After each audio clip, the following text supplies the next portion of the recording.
Some leaves are really good, some are pretty sketchy. It's just what we deal with that you don't get in the factory, because again, they've had all their leaves sorted, so they're sitting with a pile of really nice looking leaf. We don't get that luxury.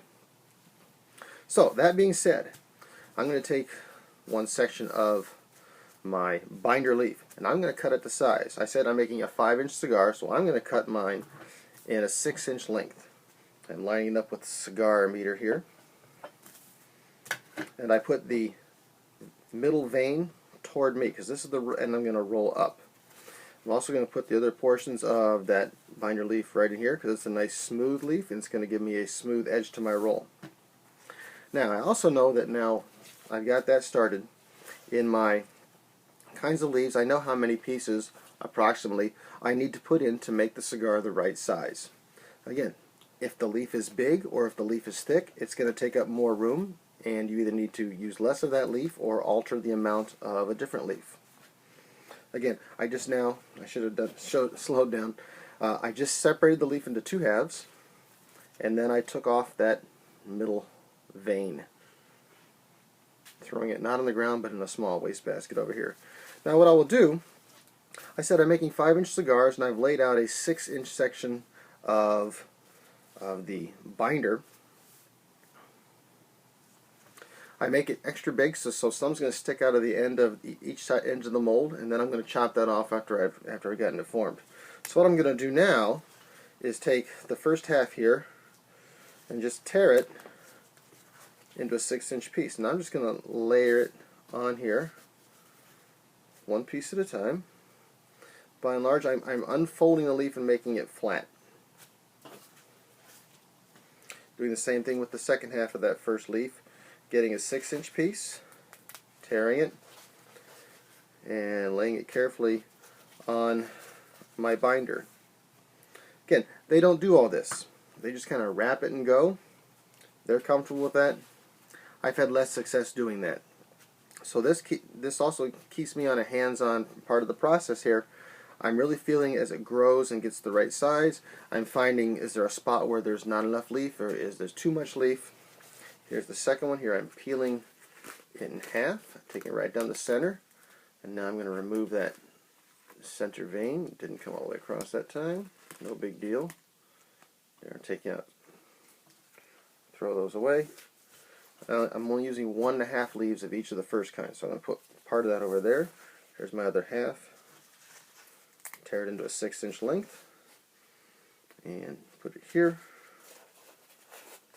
And I'll put this one here, tear off the excess, toss it in the trash can. I tear off the real small pieces, just throw them away.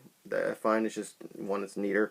Two, it eliminates some of the little tiny bumps you might get when rolling. This next leaf is another kind of Seco. This one's from the Nicaragua. This is a leaf. These are a little smaller leaves than what I had with the Dominican ones. So you kind of have to, again, you have to gauge and go as you fix and find things as you go along, trying to make it the right size. Again, I'm tearing it in half. I'm getting rid of that middle vein because I don't like it. 6-inch length. Lay it on here. Get it on there a little better. Lay it on there. 6-inch length. Smooth it out, lay it flat.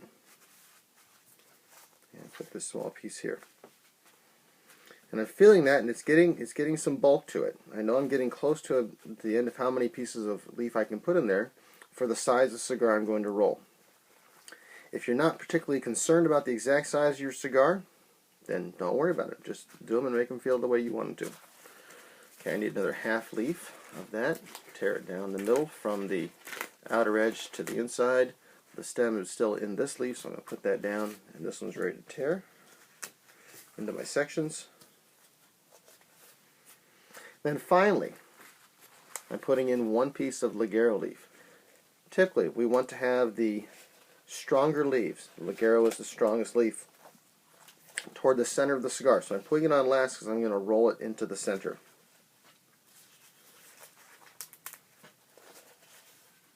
Tearing it to size, taking out a little bit of stem here. When you get the leaves for filler, you will find that the leaves have been somewhat torn, because they've taken out roughly half of that middle vein, and that's why they do it in the factories. It's fine for them, but I'm removing it all. Okay, now this feels about right. Maybe just a little light. I'll find out more as I roll it. Let me step back a second. We had talked about getting your leaves moist. If your leaves are very dry, one, they're hard to work with because they break a lot. But also, if you get them too wet, even if they're not moldy, if they're just really moist, what you'll find is that it'll be very easy to roll them too tight, so much that you won't be able to draw the air through that. So it's going to be trial and error for you to decide, okay, how tight is too tight, how loose is that.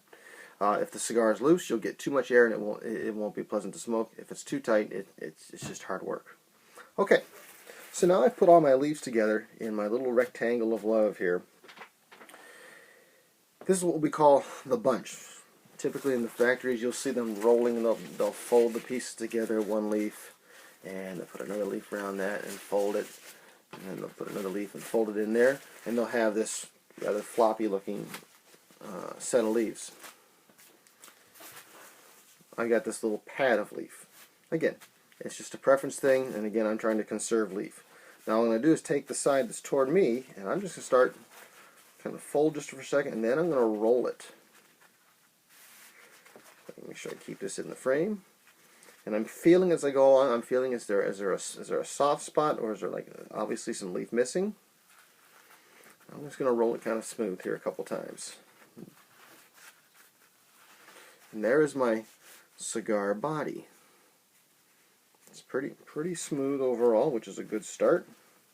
Now what I'm going to do is take out that other half of the binder leaf that I set aside. I'm going to put a little bit of my glue, the pectin or gelatin. I'm going to put a little dab here on the end, partly because my leaf is drying up a little bit. Perfect. And then I'll set one end of the cigar in there, and I'm going to fold it. And I'm going to start rolling. Now your cigar is not going to look really good yet. But what I'm trying to do right now is get an even density, an even diameter throughout the length of the cigar. Also, I'm kind of pulling away on this bottom leaf to keep it taut. If you pull too hard though, it can rip fairly easily. So I want to be careful with that. Now, I've got the whole bunch of the cigars rolled there. I'm going to finish closing it out.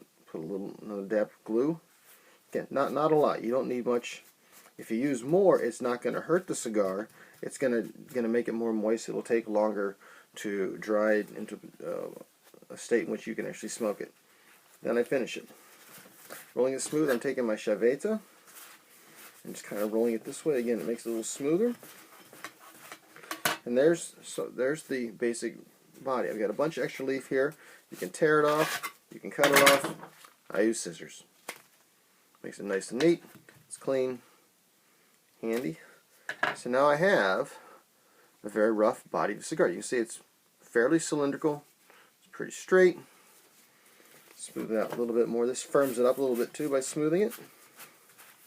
And then what I'll do is reach over here, get my mold. I'm going to place it in one of the trays, thusly. I'll take the top of the mold, get my alignment bolts on here, set it on there. Now I press it together. I'll put a weight on top of it, or I'll put it in the cigar press. And then after about 15-20 minutes, I'll take that back off. I'll rotate the cigar 90 degrees, because what can happen is, you see right here, oops, right up there, there's a thin line right there. That's where the wood clamped the little bit of the excess cigar. So by rolling it 90 degrees and then replacing the mold top on, I will mostly get rid of that line, and then when I put the wrapper on, I'll have a much smoother cigar ready to go. Okay, that kind of does it. This took me a long time to do it and to talk to you about it. As you might guess, with some of the different things I do, I take more time per cigar than they do in a factory. I've seen videos where the guys that have done it forever make a fabulous looking cigar from the start of putting leaf together to putting a wrapper on in 3 minutes, and it looks gorgeous. That's not my game. Hopefully someday, but right now it's not. Typically it'll take me closer to 6 or 8 minutes to roll a cigar from what I started with to what I showed you. Sometimes a little faster. And I can only roll cigars for maybe an hour at a time. So I'll roll between 6 to 10 cigars at a time. And then either later that day or the next day, I'll put a wrapper on it. You don't have to do it right away. Depends how you store your cigars. I can leave them in the mold, or I'll put them sometimes in a small humidor together. There's no one answer for me. Okay, I hope you've had a good time watching this. I hope it was informative. I hope I didn't disgust you too much if you do this for real and know all the things that I did that you would get fired for. But like I said, this works. They aren't necessarily the most beautiful cigars when it's all done, but they smoke well, and again, it's enjoyable to do. So thanks again. See you next time. The next video we'll put on a wrapper on a cigar. We'll put a couple different kinds of wrappers. So thanks again, and smoke them if you got them.